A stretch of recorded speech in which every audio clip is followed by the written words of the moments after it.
Hi అందరికీ welcome to our channel A Narsamma official. ఈరోజు vlog ఏంటంటే మా టెర్రస్ గార్డెన్లో పుదీనా హార్వెస్ట్ చేస్తున్నాం. చాలా పుదీనా వచ్చింది. ఇదేంటి వీళ్ళు పుదీనా మొక్కలు పెంచుకుంటున్నారు అనుకుంటున్నారా? పుదీనాతో చాలా హెల్త్ ఇష్యూస్ క్లియర్ అవుతుంది. పుదీనాతో చాలా ఉపయోగాలు ఉన్నాయి. ఇది ఆయుర్వేదిక్ లాంటిది, మంచిగా ఉపయోగపడుతుంది. పుదీనాతో రైస్ చేసుకోవచ్చు, పుదీనా పచ్చడి చేసుకోవచ్చు, పుదీనా కషాయం కూడా చేసుకోవచ్చు. పుదీనా కషాయం చాలా మంచిది. పొద్దున్నే తాగితే మన ఒంట్లో ఉన్న బ్యాడ్ థింగ్స్ అన్నీ బయటికి వెళ్ళిపోయి ఫ్రెష్గా బాడీ అంతా ఉంటుంది. చాలా బాగుంటుంది పుదీనా.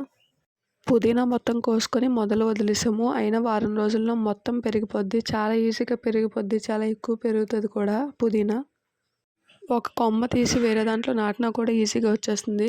కానీ ధనియాలు అలా కాదు. ధనియాలు అసలు మొక్క నాటినా కూడా అంత ఈజీగా అయితే గ్రో అవ్వదు. పుదీనా అయితే చాలా ఈజీగా గ్రో అయిపోతుంది. పుదీనా ఒక్కటే కాదు, ఇంకా మా మేడ పైన టమాటీలు, వంకాయలు, పచ్చిమిర్చి, ఇంకా చాలా రకాల పువ్వులు కూడా ఉన్నాయి. వీలైతే మీరు కూడా మీ టెర్రస్ గార్డెన్ మీద ఇలా వేసుకోవడానికి ట్రై చేయండి. హెల్త్ కూడా చాలా మంచిది. మనం పెంచుకున్న మొక్కల్ని మనమే తింటే చాలా మంచిది. ఇంకా మా మేడ మీద గోంగూర మొక్కలు కూడా ఉన్నాయి. అది కూడా చాలా మంచిది హెల్త్కి. ఇంకా కనకాంబరాలు, కరివేపాకు అయితే చాలా పూసిందండి. చాలా వచ్చింది, తెంపేసుకున్నాము. అయినా కూడా మళ్ళీ పూస్తూ ఉంటుంది. చామంతి పూలు కూడా ఉన్నాయండి. చామంతి పూలు అయితే కార్తీక మాసంలో స్టార్ట్ అయ్యాయి. ఇప్పటికీ ఇంకా వస్తూనే ఉన్నాయి. చాలా పువ్వులు ఉన్నాయి. మందార పువ్వులు, ఇంకా శంఖం పువ్వులు, చాలా రకాల పువ్వులు వేసాము.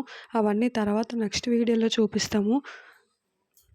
సో ఈరోజు అయితే పుదీనా ఇంకా కరివేపాకు హార్వెస్ట్ చేసుకున్నాము. మన వీడియో నచ్చితే లైక్ చేయండి, షేర్ చేయండి, కామెంట్ చేయండి. సబ్స్క్రైబ్ చేయడం మాత్రం మర్చిపోకండి.